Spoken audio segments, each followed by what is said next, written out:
Hello दोस्तों, कैसे हैं आप सभी। दोस्तों, अंडर कवर अमीरजादा कहानी के एपिसोड नंबर 18 में आपका हार्दिक स्वागत है। अगर आप पहली बार आए हैं तो चैनल को सब्सक्राइब कर लें, वीडियो को लाइक शेयर और कमेंट जरूर करना। चलिए शुरू करते हैं कहानी अंडर कवर अमीरजादा एपिसोड नंबर 18। राकेश अग्रवाल अपने कमरे में सोया हुआ था। तभी एकदम से उसके दरवाजे पर किसी ने लात मारी। राकेश हड़बड़ाकर अपनी नींद से उठा। सामने उसका सबसे खास और पुराना बॉडीगार्ड रंगा पसीने से लथपथ और बदहास हालत में खड़ा था। राकेश ने गुस्से में दहाड़ कर कहा, क्या बदतमीजी है रंगा। तुम्हारी हिम्मत कैसे हुई मेरे कमरे में बिना इजाजत के घुसने की। तभी रंगा ने घबरा कर कहा, साहब, अनर्थ हो गया साहब। सब कुछ खत्म हो गया मालिक। Police, CBI, income tax, economic offence wing, शहर की सारी एजेंसियां हमारे महल के बाहर खड़ी हैं। उन्होंने पूरे पैलेस को चारों तरफ से सील कर दिया। वो लोग गेट तोड़ने वाले हैं मालिक। रंगा की आवाज खौफ से थर थर कांप रही थी। उसकी ये बात सुनकर राकेश अग्रवाल अपनी रजाई फेंककर एक झटके में खड़ा हो गया। उसके पैरों तले से जमीन खिसक गई। उसने हैरान होकर कहा, क्या बकवास कर रहा है तू। पुलिस की इतनी हिम्मत क्यों राकेश अग्रवाल के महल पर रेड मारे। कमिश्नर तो मेरी जेब में रहता है। मैंने उसे कल ही 5 करोड़ रुपए भिजवाए थे। तभी रंगा ने अपना फोन राकेश अग्रवाल के हाथ में थमा कर कहा, साहब, टीवी देखिए, अखबार देखिए साहब।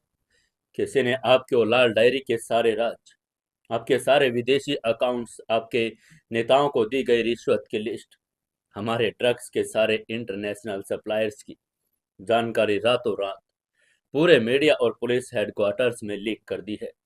कमिश्नर खुद आपको अरेस्ट करने के लिए बाहर खड़ा है, क्योंकि उसे ऊपर से ऑर्डर आ गए हैं। लाल डायरी, ये दो शब्द सुनते ही राकेश अग्रवाल के दिमाग में जैसे लाखों वोल्ट का करंट दौड़ गया। वो डायरी तो उसने अपने हाथों से, अपने उस तिजोरी से निकालकर अपने इकलौते और सबसे वफादार बेटे नितेश अग्रवाल के हाथों में दी थी। राकेश का गला सूख गया। उसकी सांसें अटक गई। वो पागलों की तरह अपने बाल नोचते हुए चीखने लगा। उसने चिल्लाकर कहा, नितेश, नितेश, मेरे बेटे ने मेरे साथ गद्दारी की। उसने मेरा पूरा वजूद नीलाम कर दिया। नहीं, मेरा बेटा ऐसा नहीं कर सकता। वो तो मेरे साथ था। तभी रंगा ने एक और खौफनाक खबर देकर कहा, साहब, बात सिर्फ पुलिस की नहीं है। हमारे जो खुद के आदमी थे, हमारे अंडरवर्ल्ड के गैंग्स लीडर्स, उन्हें भी किसी ने खबर भिजवा दी है कि आप उन्हें धोखा देकर उनका सारा पैसा विदेश भेजकर खुद भागने वाले थे। उन्हें पुलिस के हवाले करने वाले आप थे। हमारे अपने ही गुंडे हमारे खिलाफ हो गए हैं। वो लोग हथियारों के साथ पैलेस की तरफ आ रहे हैं और कह रहे हैं कि वो पुलिस से पहले आपको जिंदा जला देंगे। राकेश अग्रवाल, वो इंसान जो मौत के नाम से भी नहीं डरता था, आज अपने ही बुने हुए जाल में इस कदर फंस चुका था कि उसकी रूह कांप उठी। उसे समझ आ गया कि नितेश ने सिर्फ उसे धोखा ही नहीं दिया, बल्कि उसे चारों तरफ से एक ऐसे जहन्नुम में धकेल दिया है जहां से नितेश का कोई रास्ता नहीं था अब निकलने का। राकेश ने बदहवास होकर कहा, मुझे मुझे यहां से निकलना होगा। मेरी प्राइवेट हेलीकॉप्टर तैयार करो। आगे से रंगा ने बेबसी में कहा, साहब, एयरबेस सील हो चुका है, हम कहीं भी नहीं जा सकते। तभी नीचे से एक भयानक धमाके की आवाज हुई। पुलिस और स्पेशल टास्क फोर्स ने अग्रवाल पैलेस का मेन गेट बम से उड़ा दिया था। सायरन की आवाजें और बूटों के खटखट से पूरा महल गूंज उठा। राकेश अग्रवाल ने अपनी जान बचाने के लिए एक बहुत ही कायर और डरपोक इंसान की तरह अपने ही बेडरूम में एक खुफिया सुरंग का दरवाजा खोला। ये सुरंग उसने किसी बहुत ही इमरजेंसी के लिए बनवाई थी, जो सीधा शहर के बाहर एक गंदे नाले के पास निकलती थी। राकेश ने रंगा को हुक्म देकर कहा, तू यहां रुक और पुलिस को उलझा कर रख, मैं भाग रहा हूं। राकेश ने अपने सबसे वफादार आदमी रंगा को मौत के मुंह में छोड़कर खुद उस अंधेरी सुरंग में छलांग लगा दी। राकेश अग्रवाल, जो कल रात तक रेशमी चादर और मखमली गद्दों पर सोता था, आज वो एक चूहे की तरह कीचड़ और अंधेरे से भरी उस बदबूदार सुरंग में अपनी जान बचाने के लिए घिसट रहा था। उसके कपड़े कीचड़ से सन चुके थे, उसके घुटने छिल गए थे और वो हाँफ रहा था। उसने हाँफ कर कहा, नितेश, तूने अपने ही बाप को सड़क पर ला दिया। मैं तुझे जिंदा नहीं छोड़ूंगा। मैं तुझे और तेरी उस अनिका को काट कर कुत्तों को खिला दूंगा। राकेश उस सुरंग में पागलों की तरह गुर्रा रहा था। 2 घंटे की दर्दनाक और खौफनाक मशक्कत के बाद राकेश अग्रवाल उस सुरंग से बाहर निकला। वो शहर के सबसे गंदे और बदबूदार इलाके के एक कूड़े के ढेर के पास था। उसके शरीर से बदबू आ रही थी। उसके महंगे कपड़े फट चुके थे और वो किसी भिखमंगे की तरह लग रहा था। उसने कांपते हुए हाथ से अपनी जेब से उस सीक्रेट सैटेलाइट फोन को निकाला। उसने एक बहुत ही खास भ्रष्ट नेता को फोन लगाया जिसे उसने सत्ता में बिठाया था। राकेश ने हाँफ कर कहा, हेलो मिनिस्टर साहब, मैं राकेश अग्रवाल बोल रहा हूँ। मुझे आपके घर में पहुंचना चाहिए। मुझे शहर से बाहर निकालिए।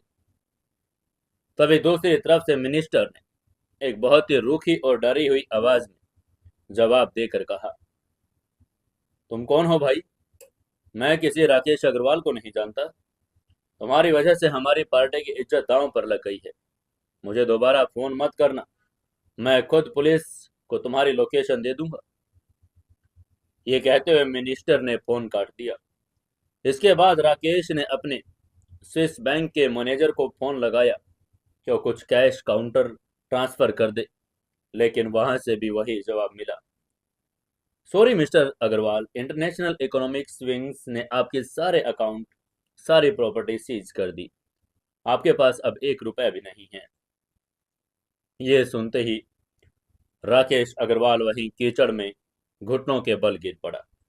एक ही झटके में सिर्फ चंद घंटों के अंदर नितेश अग्रवाल ने अपने कातिल बाप का वो पूरा घमंड, वो अरबों की खरबों की दौलत, वो अंडरवर्ल्ड की ताकत, वो सारा रसूख ऐसे मिटा दिया जैसे कभी उसका कोई वजूद ही ना हो।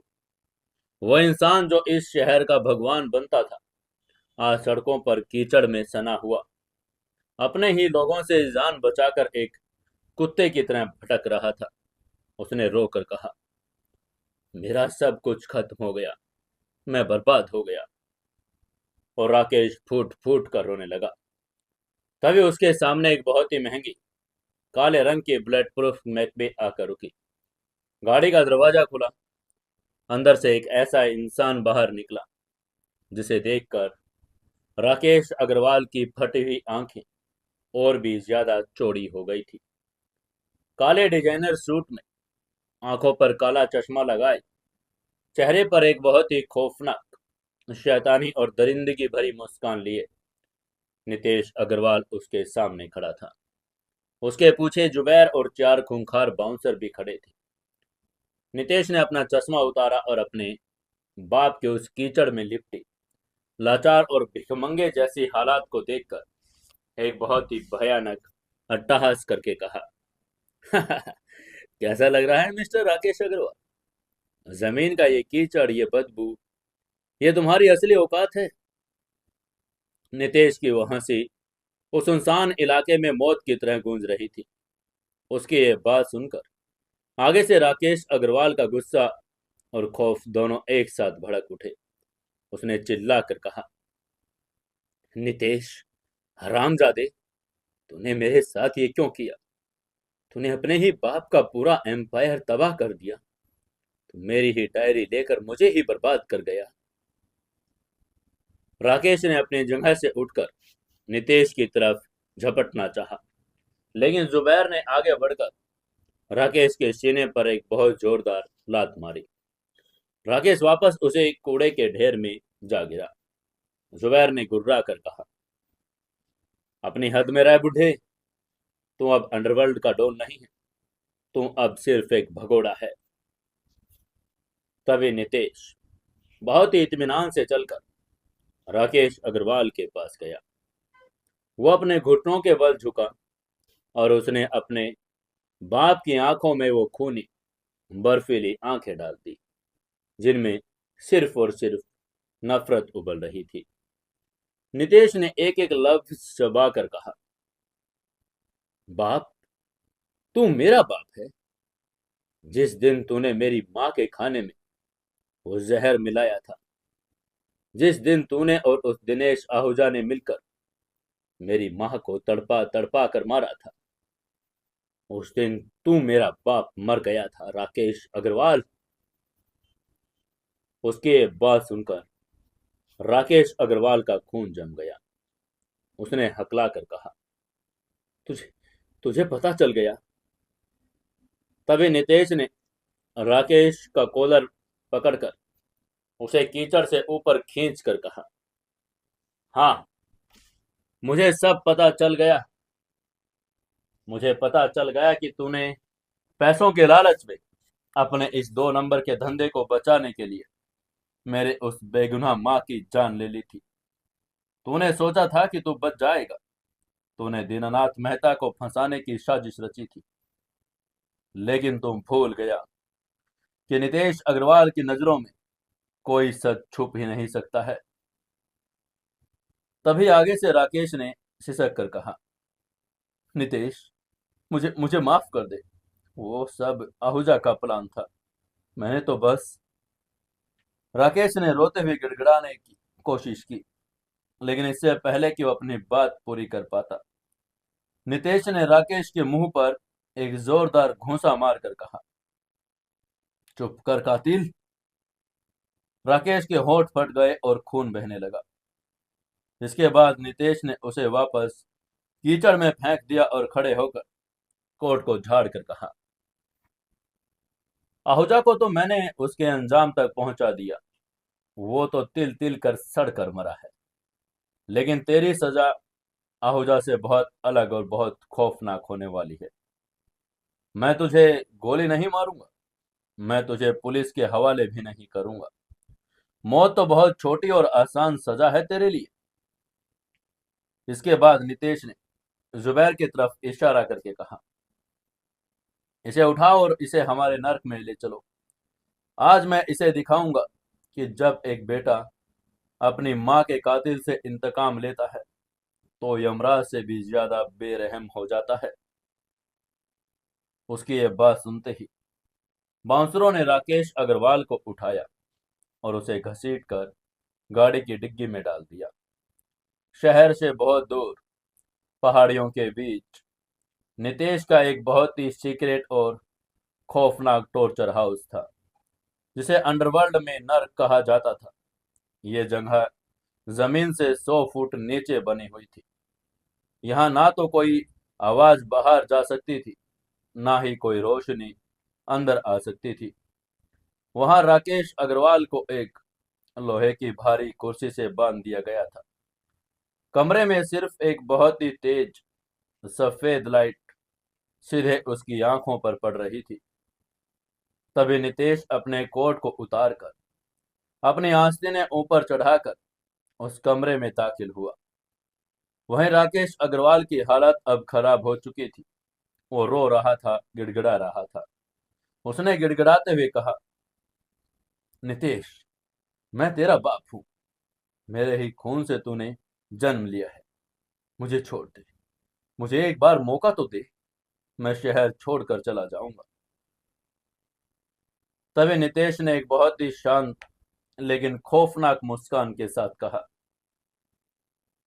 मेरी माँ ने भी तुझसे ऐसे ही भीख मांगी होगी ना, जब वो दर्द से तड़प रही होगी।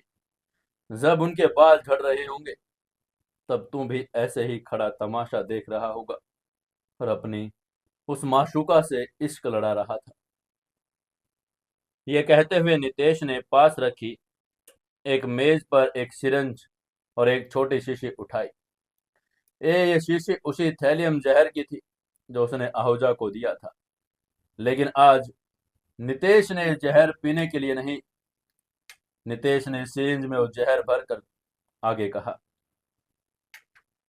ये देख रहा है, ये वही जहर है जिसमें तूने मेरी माँ को मारा था। लेकिन तूने इसे धीरे धीरे दिया था और मैं इसे सीधा तेरी नसों में उतारूंगा, लेकिन इतनी कम मात्रा में कि तू मरेगा नहीं। तेरा शरीर पैरालाइज हो जाएगा, तेरी जुबान काम करना बंद कर देगी। तू सिर्फ अपनी आंखों से अपनी बर्बादी देख पाएगा, लेकिन ना तू हिल पाएगा और ना ही तू बोल पाएगा। उसकी ये धमकी सुनकर आगे से राकेश ने रो कर कहा, नहीं नहीं, नहीं नितेश, ऐसा मत कर, भगवान के लिए मुझे छोड़ दे। राकेश पागलों की तरह छटपटाने लगा, लेकिन नितेश के अंदर कोई रहम नहीं था। वो एक ऐसा साइकोपैथ बन चुका था जिसकी इंसानियत अपनी माँ की मौत के सच के साथ ही जलकर खाक हो चुकी थी। नितेश ने राकेश की गर्दन को कसकर पकड़ा और वो सिरिंज सीधे उसकी गर्दन की नस में घुसा दिया। तभी राकेश की एक भयानक और दिल दहला देने वाली चीख गूंजी। जहर ने कुछ ही सेकंड में अपना काम शुरू कर दिया था। राकेश का पूरा शरीर एक तेज झटके के साथ अकड़ गया। उसकी आंखों की पुतलियां पलट गई, उसके मुंह से झाग निकलने लगा और कुछ ही मिनटों के दर्दनाक तांडव के बाद राकेश अग्रवाल का पूरा शरीर लकवाग्रस्त हो गया था। वो अपनी कुर्सी पर एक जिंदा लाश की तरह झूल गया। उसकी आंखें खुली हुई थी। वो देख सकता था, सुन सकता था और महसूस कर सकता था, लेकिन वो ना तो एक उंगली हिला सकता था और ना ही उसके मुंह से कोई आवाज निकल सकती थी। तभी नितेश ने उसके गाल को बहुत ही बेरहमी से थपथपा कर कहा, अब तू इसी कुर्सी पर बैठा रहेगा राकेश अग्रवाल। मैं तुझे रोज जिंदा रखूंगा, तुझे ड्रिप के सहारे खाने दूंगा। मैं चाहता हूं कि तू हर रोज अपनी इस लाचारी को जिए। मैं चाहता हूं कि तू अपनी आंखों के सामने नितेश अग्रवाल को दुनिया का भगवान बनता हुआ देखे और अपनी तबाही के आंसुओं में हर रोज डूबे। यह है तेरी असली सजा। नितेश ने जुबैर की तरफ देखकर आगे कहा, इसे यहीं सड़ने दो और अब मुझे अपनी असली दुनिया में वापस लौटना है। अनिका मेरा इंतजार कर रही होगी। इसके बाद नितेश उस खौफनाक काल कोठरी से बाहर निकल गया। उसने अपनी माँ के दोनों कातिलों को उनके असली मुकाम तक पहुंचा दिया था। उसका वो इंतकाम, जिसकी आग में वो सालों से जल रहा था, आज पूरी तरह से मुकम्मल हो चुका था। हालांकि नितेश अग्रवाल ने इंतकाम तो ले लिया था, लेकिन उसने जो फरेब की, वो झूठ की जो इमारत मेहता हाउस में खड़ी की थी, वो इमारत अब भी एक टाइम बम की तरह टिक टिक कर रही थी। वहीं इधर मेहता हाउस में जब सुबह न्यूज़पेपर और न्यूज़ चैनल्स पर राकेश अग्रवाल के काले कारनामों और उसके पूरे एम्पायर के तबाह होने की खबर आई, तो दीननाथ मेहता बहुत ही खुशी से उछल पड़े। डाइनिंग टेबल पर नाश्ता करते हुए दीननाथ जी ने अखबार को हवा में लहरा कर कहा, देखा सरिता, देखा निका, भगवान के घर देर है अंधेर नहीं। ये राकेश अग्रवाल, जिसने हमारे सिद्धू पर हाथ उठाने की जरूरत की थी, जो गरीबों का खून चूसता था, आज उसका पूरा साम्राज्य खाक हो गया है। पुलिस और सरकार ने उसे नंगा कर दिया। मुझे तो लगता है कि यह बहुत ही किसी ईमानदार और बहादुर इंसान का काम है, जिसने उसकी ये लाल डायरी पुलिस तक पहुंचाई है। जो भी है, इस शहर का ये असली हीरो है। उसकी यह बात सुनकर सरिता, जो नितेश का सच जानती थी, उनके हाथ से चाय का कप छूटते छूटते बचा। उनका चेहरा पीला पड़ गया और वह अंदर ही अंदर समझ गई थी कि यह किसी ईमानदार इंसान का काम नहीं, बल्कि उनके घर में बैठकर रोटी खा रहे उस अंडरवर्ल्ड के सबसे बड़े शैतान नितेश अग्रवाल का काम है। सरिता जी ने डर कर आंखों ही आंखों में रिया की तरफ देखा। रिया भी अपनी प्लेट को घूर रही थी उसका पूरा शरीर खौफ से कांप रहा था। लेकिन फिर भी सरिता जी ने अपनी घबराहट छुपा कर कहा, जी, जी बिल्कुल, मुझे बहुत अच्छा लगा। तभी अनिका, जो प्रेगनेंसी की वजह से थोड़ी कमजोर थी लेकिन बहुत खुश थी, उसने मुस्कुरा कर कहा, बाबा, बुराई का अंत तो एक ना एक दिन होता ही है। मुझे तो बस इस बात की खुशी है कि वो इंसान अब हमारे सिद्धू को कभी परेशान नहीं कर पाएगा। वो अपने कर्मों की सजा भुगत रहा है। तभी दरवाजे पर नितेश अंदर दाखिल हुआ। नितेश ने अपना वो पुराना साधारण कपड़ों वाला नकाब ओढ़ लिया था। उसके अपने बालों में उसने चंपू की तरह सेट किया था। उसके चेहरे पर एक बहुत ही थका हुआ, मासूम और डरपोक सा भाव था। अनिका उसे देखते ही अपनी कुर्सी से उठ गई। अनिका ने फिक्र में पूछा, सिद्धू, तुम कहाँ गए थे सुबह सुबह? आगे से नितेश ने बहुत ही शराफत से दीनानाथ जी और सरिता जी को देखा और उसने बहुत ही धीमी आवाज में कहा, मैं मंदिर गया था अनिका, हमारे आने वाले बच्चे के लिए प्रार्थना करने। और मैं भगवान का शुक्रिया अदा करने गया था कि उन्होंने मुझे आप लोगों जैसा परिवार दिया। उसके ये शब्द सुनते ही दीनानाथ मेहता गदगद हो गए। उन्होंने मुस्कुरा कर कहा, आओ बेटा, बैठो, नाश्ता करो। तुमने आज की खबर सुनी? वो तुम्हारा कातिल दोस्त, उसका बाप राकेश अग्रवाल पूरी तरह से बर्बाद हो गया है। तभी नितेश ने अपनी आंखों में एक बहुत ही हैरानी और भोलापन लाकर कहा, और सच में बाबा, मुझे तो कुछ पता ही नहीं। मैं तो न्यूज़पेपर भी नहीं पढ़ता। भगवान जो करता है अच्छे लेके रहता है। हमें किसी के बुरे पर खुश नहीं होना चाहिए बाबा। बस हमें अपने सच्चाई के रास्ते पर चलना चाहिए। नितेश का यह डायलॉग इतना परफेक्ट और इतना दिल छू लेने वाला था कि अनिका की आंखों में अपने पति के लिए इज्जत हजार गुना बढ़ गई। अनिका ने नितेश के हाथ को चूम कर कहा, तुम कितने अच्छे हो सिद्धू। लेकिन सरिता जी और रिया के लिए नितेश की यह बातें किसी मीठे जहर की तरह थी। रिया को तो नितेश की इस एक्टिंग को देखकर उबकाई आ रही थी। जो इंसान वो रातों रात पूरे शहर में खून की नदियां बहा सकता है, जो अपने बाप का एम्पायर तबाह कर सकता है, वो इस घर में बैठकर एक संत की तरह प्रवचन दे रहा था।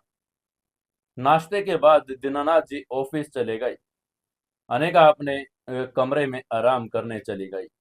नितेश ड्राइंग रूम में बैठा न्यूज़पेपर्स के पन्ने पलट रहा था। तभी सरिता जी हिम्मत करके नितेश के पास आई। उन्होंने देखने की कोशिश की कि क्या नितेश को इस बात का शक है कि वो उसका सच जानती है। सरिता जी ने बहुत ही डरी हुई आवाज में कहा, बेटा सिद्धू, क्या क्या तुम्हें सच में नहीं पता कि राकेश अग्रवाल के साथ ये किसने किया होगा? उनकी ये बात सुनकर नितेश ने न्यूज़पेपर नीचे किया। उसने सरिता की आंखों में सीधे देखा। उसकी वो मासूम आंखें एक पल के लिए इतनी खौफनाक और भेदने वाली हो गई जैसे वो सरिता जी के दिमाग को पढ़ रहा हो। तभी नितेश ने बहुत ही धीमी लेकिन एक अजीब सी चेतावनी भरी आवाज में कहा, माता जी, जिन लोगों के कर्म काले होते हैं ना, उनके दुश्मन हर जगह होते हैं। हमें इन बातों में नहीं पड़ना चाहिए। हमारा काम तो बस अपने परिवार की खुशियों को महफूज रखना है। जो इंसान सच बोलता है या दूसरों के लिए राज खोलता है, अक्सर उसकी खुशियां उनसे छिन जाती है। क्या मैं सही कह रहा हूँ माता जी? सरिता जी का खून जम गया। नितेश के इस शब्दों में एक बहुत ही साफ और खौफनाक धमकी छुपी हुई थी। सरिता जी समझ गई कि नितेश को शायद पता है या वो उन्हें चेतावनी दे रहा है कि अगर उन्होंने अपना मुंह खोला तो उनके परिवार की खुशियां, यानी अनिका और उनका घर, हमेशा के लिए तबाह हो जाएगा। इसलिए सरिता जी ने कांप कर कहा, जी जी बेटा, तुम बिल्कुल सही कह रहे हो। यह कहते हुए वो तुरंत वहां से किचन की तरफ भाग गई। वहीं नितेश ने मुस्कुराकर वापस अखबार उठा लिया और कहा, इस घर के हर एक इंसान की लगाम मेरी मुट्ठी में है। इसके बाद शाम के वक्त नितेश और अनिका अपने कमरे में थे। कमरे का माहौल बहुत ही रोमांचक और सुकून से भरा हुआ था। नितेश के सामने अनिका खिड़की के पास खड़ी थी। उसकी कोख में पल रही उस नई जिंदगी की वजह से उसके चेहरे पर एक बहुत ही खूबसूरत सा निखार आ गया था। नितेश पीछे से आया और उसने बहुत ही कोमलता से अनिका को अपनी बाहों में पीछे से जकड़ दिया। उसने अपनी ठोड़ी अनिका के कंधे पर रख दी। नितेश ने बहुत ही प्यार से अनिका के बालों की खुशबू को महसूस करके कहा, क्या सोच रही हो मेरी जान? आगे से अनिका ने नितेश के हाथों को अपने हाथों से कवर कर लिया और मुस्कुरा कर कहा, मैं सोच रही थी कि हमारी जिंदगी कितनी खूबसूरत हो गई है सिद्धू। जब मैं तुमसे पहली बार मिली थी तो मुझे नहीं पता था कि मैं दुनिया के सबसे बेहतरीन इंसान से टकरा रही हूँ। और अब जब हमारे परिवार की निशानी इस दुनिया में आने वाली है तो मुझे लगता है कि मेरे पास दुनिया की सारी दौलत से बढ़कर कुछ है। मैं अपने बच्चे को तुम्हारे जैसा ही बनाना चाहती हूँ, बिल्कुल सच्चा, निडर और मासूम। नितेश के सीने में एक बार फिर वो भारीपन आ गया। अनिका का ये अंधा विश्वास, उसका ये प्यार नितेश को अंदर से बहुत ज्यादा परेशान कर रहा था। वो अनिका से सच में बेइंतहा मोहब्बत करता था, लेकिन वो जानता था कि जिस दिन अनिका के सामने उसका असली चेहरा आएगा, जिस दिन उसे पता चलेगा कि उसका यह मासूम पति असल में एक खूंखार दरिंदा है जिसने दर्जनों लोगों की हत्या की है, और वो उस दिन से उन दोनों की जिंदगी का आखिरी दिन होगा। तभी नितेश ने बहुत ही भारी और जज्बाती आवाज में कहा, अनिका, क्या क्या तुम मुझसे हमेशा ऐसे ही प्यार करोगी? अगर कभी अगर कभी तुम्हें ये लगे कि मैं वो नहीं हूं जो दिखता हूं, या अगर मुझसे कोई बहुत बड़ी गलती हो जाए, तो क्या तुम मुझे छोड़ दोगी? अनिका ने मुड़कर नितेश की आंखों में देखा। उसे लगा कि सिद्धू अपने गरीब होने या अपनी हैसियत को लेकर अभी भी इनसिक्योर महसूस कर रहा है। अनिका ने अपने दोनों हाथ नितेश के चेहरे पर रखे और उसकी आंखों में डूबकर बहुत ही पक्के और सच्चे लहजे में कहा, सिद्धू, मैं तुमसे प्यार करती हूँ, तुम्हारे किसी मुंह खोटे से नहीं। अगर तुम पूरी दुनिया के लिए भी बुरे बन जाओ, लेकिन अगर तुम्हारी नीयत मेरे लिए सच्ची है तो मैं अपनी आखिरी सांस तक तुम्हारा साथ नहीं छोड़ूंगी। मैं तुम्हारे साय के साथ रहूंगी, चाहे हालात कुछ भी हो, क्योंकि मैं जानती हूँ कि मेरा सिद्धू कभी किसी का बुरा नहीं कर सकता। यह शब्द सुनकर नितेश की आंखों में एक आंसू छलक पड़ा। उसने अनिका को बहुत ही कसकर अपने सीने से लगाकर मन ही मन एक खौफनाक कसम खाकर कहा, मैं तुम्हें कभी कोई तकलीफ नहीं देने दूंगा अनिका। मैं अपने इस झूठ की परछाई भी तुम पर नहीं पड़ने दूंगा। मैं इस दुनिया की हर बुरी नजर से तुम्हें और अपने बच्चे को महफूज रखूंगा। लेकिन नितेश अग्रवाल चाहे जितना बड़ा मास्टरमाइंड क्यों न हो, वो कुदरत के फैसलों को कंट्रोल नहीं कर सकता था। इसी समय उधर शहर के दूसरे कोने में ईशान और उसकी पत्नी शिवानी बहुत ही खौफ और बेचैनी में जी रहे थे। ईशान अपने कमरे में पागलों की तरह टहल रहा था। राकेश अग्रवाल की तबाही की खबर ने ईशान को अंदर तक हिलाकर रख दिया था। ईशान ने डर और गुस्से में कांप कर कहा, तुम देख रही है शिवानी, नितेश ने अपने ही बाप को नहीं छोड़ा। उसने अपने ही बाप का पूरा एम्पायर तबाह कर दिया। वो पूरी तरह से एक पागल शैतान बन चुका है। वहीं शिवानी भी रो रही थी। उसने रो कर कहा, ईशान, हमें इससे क्या लेना देना? नितेश हमें कुछ नहीं कहेगा, हम उसके दोस्त हैं। तभी ईशान ने चिल्लाकर कहा, दोस्त? उस इंसान का कोई दोस्त नहीं होता शिवानी।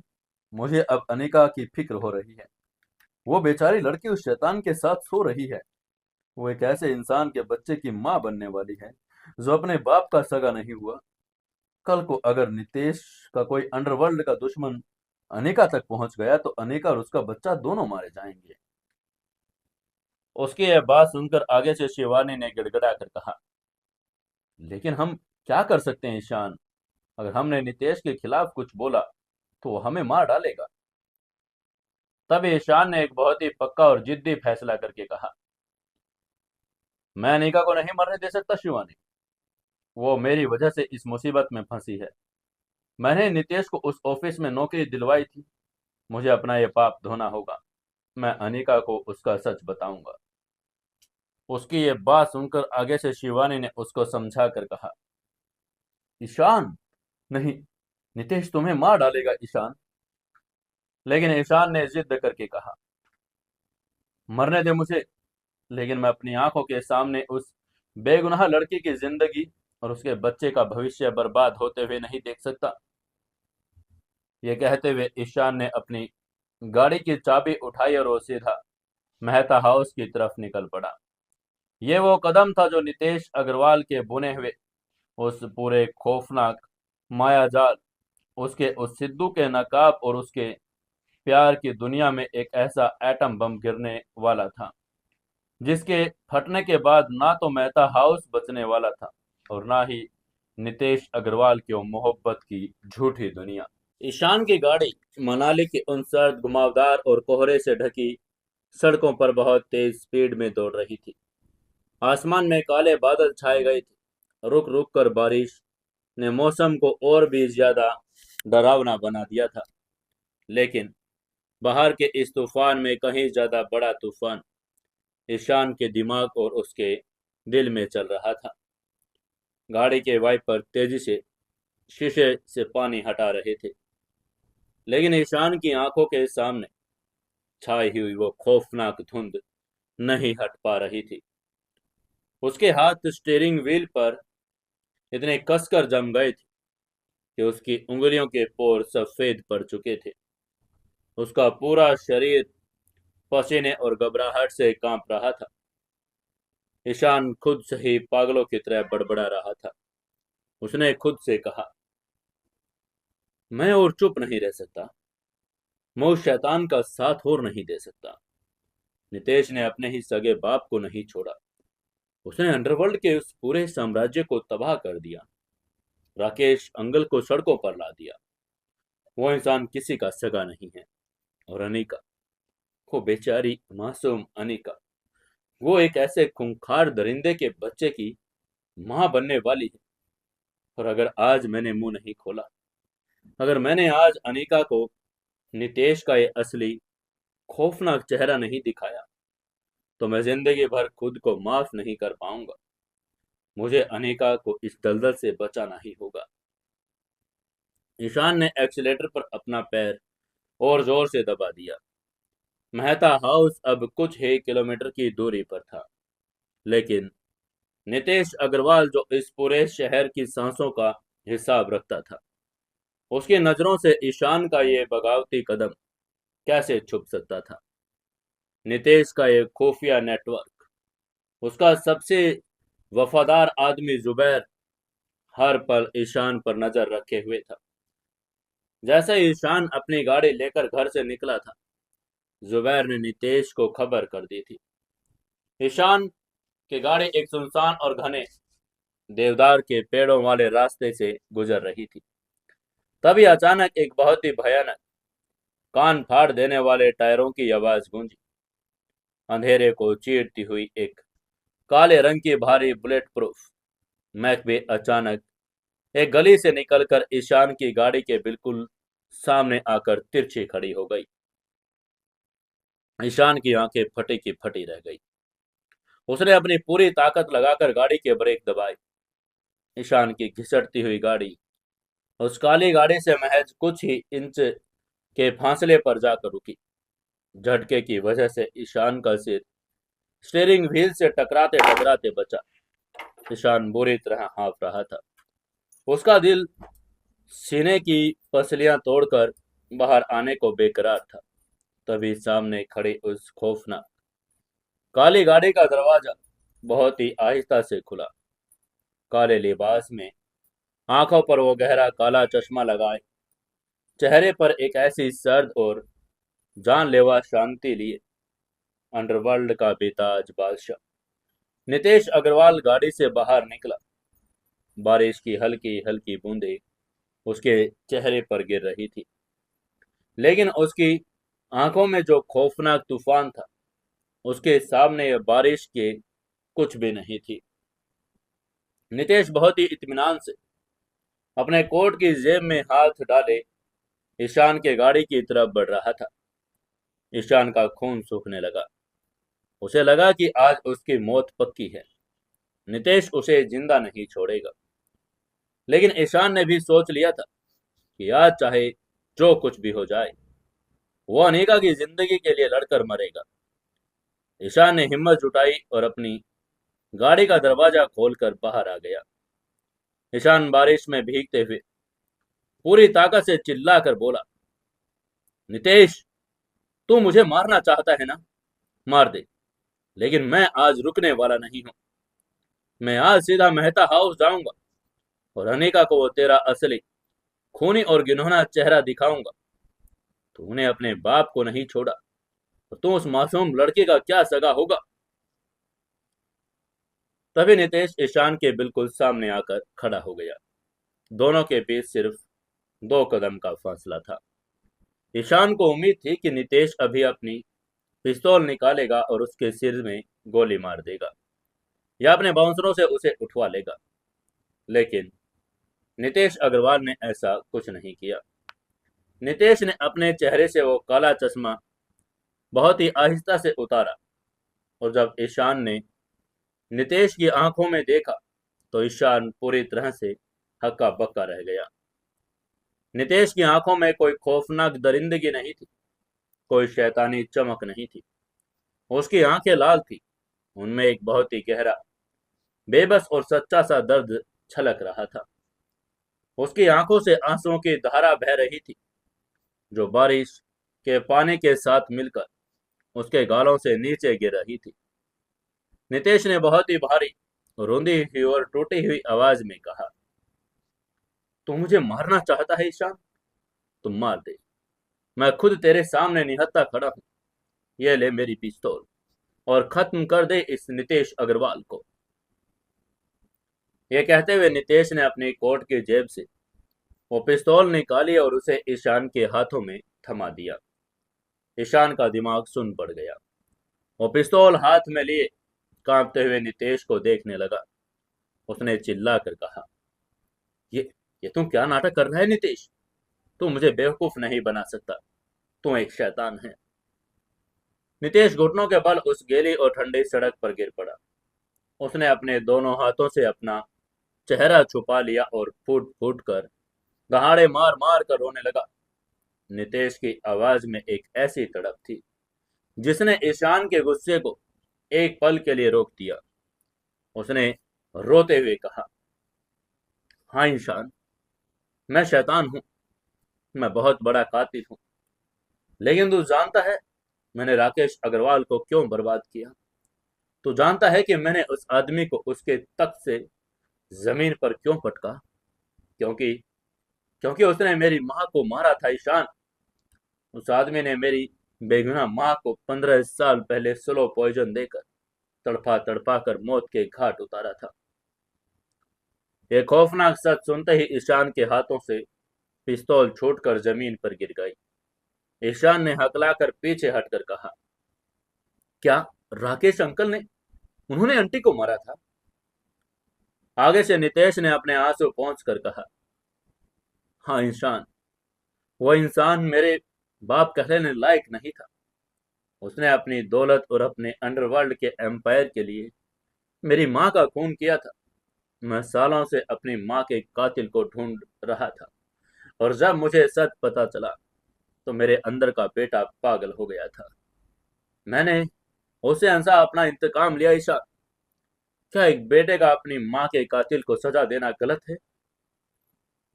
ईशान के पास अब इस बात का कोई जवाब नहीं था। वो जानता था कि नितेश अपनी माँ से कितनी बेइंतहा मोहब्बत करता था। तभी नितेश जमीन से उठा। उसने ईशान के दोनों कंधे बहुत ही मजबूती से पकड़ लिए। नितेश की आंखों में अब एक ऐसी सच्चाई, एक ऐसा जज्बात था जो किसी भी को पिघला दे। उसने भावुक होकर कहा, लेकिन ईशान, मेरी बात ध्यान से सुन। वो नितेश अग्रवाल, वो डॉन, वो शैतान कल रात ही मर चुका है। मैंने अपना इंतकाम पूरा कर लिया। और जिस दिन मुझे पता चला कि मेरी अनिका, मेरी जान, मेरे बच्चे की माँ बनने वाली है, उस दिन मैंने अंडरवर्ल्ड की इस खूनी दुनिया को हमेशा हमेशा के लिए छोड़ दिया है। ईशान, क्या बकवास कर रहा है तू? ईशान अभी भी पूरी तरह से उस पर यकीन नहीं कर पा रहा था। तभी नितेश ने रोते हुए ईशान को अपने गले लगा लिया और बोला, मैं सच कह रहा हूं मेरे भाई, मैं बाप बनने वाला हूं। ईशान, क्या तुझे लगता है कि मैं अपने आने वाले बच्चे पर इस अंडरवर्ल्ड के काले और खूनी साए को पड़ने दूंगा? मैंने राकेश अग्रवाल के सारे बैंक अकाउंट्स फ्रीज करवा दिए हैं। मैंने अंडरवर्ल्ड के सारे अड्डों को पुलिस के हवाले कर दिया। मैंने इस काली दुनिया से अपने सारे रिश्ते तोड़ दिए। अब मैं सिर्फ और सिर्फ अनिका का सिद्धू हूँ। मैं अपने बच्चे को एक बहुत ही साफ, महफूज और सच्ची दुनिया देना चाहता हूँ। ईशान। उसकी यह बात सुनकर ईशान का दिल पिघलने लगा। नितेश की आवाज में वो दर्द और वो बाप बनने की तड़प इतनी असली लग रही थी कि ईशान जैसा इंसान इस साइकोलॉजिकल और मास्टरमाइंड जाल में फंसने से खुद को रोक नहीं पाया। ईशान ने अपने आंसू पोंछ कर कहा, लेकिन नितेश, तूने अनिका के साथ बहुत बड़ा धोखा किया है। तू एक झूठा नकाब पहनकर उसे शादी कर चुका है। अगर अनिका को कभी किसी और से तेरा सच पता चला तो वो तेरा सदमा बर्दाश्त नहीं कर पाएगी। वो टूट जाएगी नितेश। तभी नितेश ने एक बहुत ही गहरी सांस ली। अपनी आंखों में एक पक्का इरादा लाकर कहा, मैं जानता हूं ईशान, मैंने उसके साथ धोखा किया और मैं इस बात की सजा भुगतने के लिए तैयार हूं। लेकिन मैं ये सच उसे खुद बताऊंगा। मैं खुद अनिका के सामने अपने सारे गुनाह कबूल करूंगा। ईशान। ईशान ने तुरंत पूछा, लेकिन कब? ईशान। आगे से नितेश ने ईशान का हाथ अपने हाथों में कसकर पकड़कर कहा, बहुत जल्द। मुझे थोड़ा सा वक्त दे दे मेरे भाई। अनिका अभी प्रेग्नेंट है। उसके शुरुआती महीने बहुत नाजुक हैं। डॉक्टर ने कहा है कि उसे कोई गहरा सदमा या स्ट्रेस नहीं होना चाहिए। अगर मैंने उसे अभी एक खौफनाक सच बताया तो वो घबरा जाएगी। मेरे बच्चे की जान खतरे में हो सकती है। मैं एक बाप हूं ईशान। मैं अपने बच्चे को कुछ नहीं होने दे सकता। ये कहते हुए नितेश ने अपने घुटने टेकने चाहे, लेकिन ईशान ने उसे रोक दिया। नितेश ने गिड़गिड़ा कर कहा, प्लीज ईशान, मुझे बस कुछ महीनों का वक्त दे दे। जैसे ही अग्निका की प्रेगनेंसी का नाजुक वक्त निकल जाएगा, मैं खुद उसे अपने सामने बिठाकर अपना सारा सच बता दूंगा। मैं उसे बता दूंगा कि मैं कौन था और मैंने क्या क्या किया है। फिर वो जो सजा मुझे देगी, मैं सर झुकाकर मान लूंगा। लेकिन लेकिन भगवान के लिए अभी उसे कुछ मत बताओ। मेरी अनिका और मेरे बच्चे की जान बख्श दे मेरे भाई। ईशान पूरी तरह से नितेश के इस खौफनाक लेकिन बड़े जज्बाती फरेब में फंस चुका था। उसे नितेश में एक ऐसा लाचार बाप और एक ऐसा पछतावे में जलता हुआ आशिक नजर आ रहा था, जो अपने परिवार को बचाने के लिए किसी के भी पैरों में गिर सकता है। ईशान ने एक गहरी सांस छोड़ी। उसका सारा गुस्सा अब एक अजीब सी हमदर्दी में बदल चुका था। ईशान ने बहुत ही भारी आवाज में कहा, ठीक है नीतीश, मैं अभी अनिका को कुछ नहीं कहूंगा, सिर्फ और सिर्फ उस आने वाले बच्चे की खातिर। लेकिन याद रखना, तूने अंडरवर्ल्ड छोड़ने का और अनेका को सच बताने का जो वादा मुझसे किया है, अगर तूने वो वादा तोड़ा तो मैं खुद तुझे गोली मार दूंगा। उसकी यह बात सुनकर नितेश ने राहत की एक बहुत लंबी सांस ली और मुस्कुराते हुए ईशान को गले लगाकर बोला, थैंक यू ईशान, मैं ये तेरा एहसान जिंदगी भर नहीं भूलूंगा मेरे भाई। तूने आज मेरे परिवार को उजड़ने से बचा लिया है। आगे से ईशान ने कहा, तू जा, मैं घर वापस जा रहा हूँ। ईशान ने अपनी गाड़ी का दरवाजा खोला और भारी मन से वापस अपने घर की तरफ लौट पड़ा। ईशान की गाड़ी जैसे ही आंखों से ओझल हुई, नितेश अग्रवाल के चेहरे का वो सारा दर्द, वो सारे आंसू और वो लाचार बाप वाला नकाब एक ही पल में हवा हो गया। बारिश की बूंदों के बीच खड़े नितेश के होठों पर एक ऐसी खौफनाक, शैतानी और पिशाची मुस्कान उभर आई जिसे देखकर मौत भी कांप उठे। उसने अपना वो काला चश्मा वापस अपनी आंखों पर चढ़ा लिया। नितेश का वो खौफनाक अट्टहास वो सुनसान सड़क पर गूंज रहा था। उसने जोर जोर से हंसकर कहा, बेवकूफ इंसान, तू चला था नितेश अग्रवाल का साम्राज्य गिराने, मुझे अनेका के सामने बेनकाब करने। जज्बात, ये इंसानों की सबसे बड़ी कमजोरी होती है। मैंने तुझे तेरे ही जज्बातों के जाल में ऐसा उलझा दिया कि अब तू खुद अनिका से मेरा राज छुपाएगा। नितेश अपनी महक में गाड़ी की तरफ बढ़ा। जुबैर ने भागकर उसके लिए छाता खोला। जुबैर ने डरते हुए पूछा, क्या हुआ छोटे मालिक? ईशान मान गया?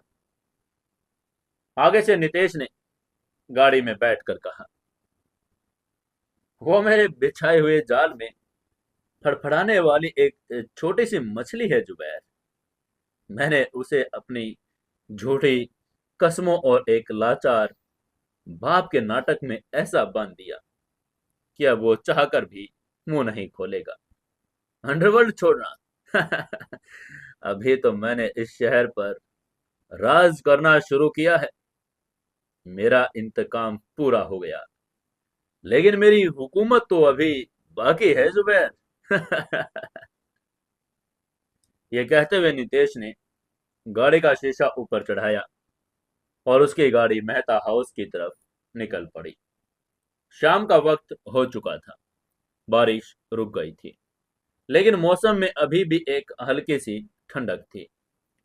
नितेश ने अपनी उस पुरानी सीलन वाली महक वाली शर्ट, ढीली पैंट पहनकर मेहता हाउस के दरवाजे पर खड़ा था। उसने अपने बालों को फिर वही चंपू की तरह सेट कर लिया था। चेहरे पर एक बहुत ही प्यारी, मासूम और थकी हुई मुस्कान ओढ़ ली थी। जैसे ही उसने दरवाजा खोला, घर के अंदर से खाने की बहुत ही लजीज खुशबू आ रही थी। अनिका ड्राइंग रूम में बैठी थी।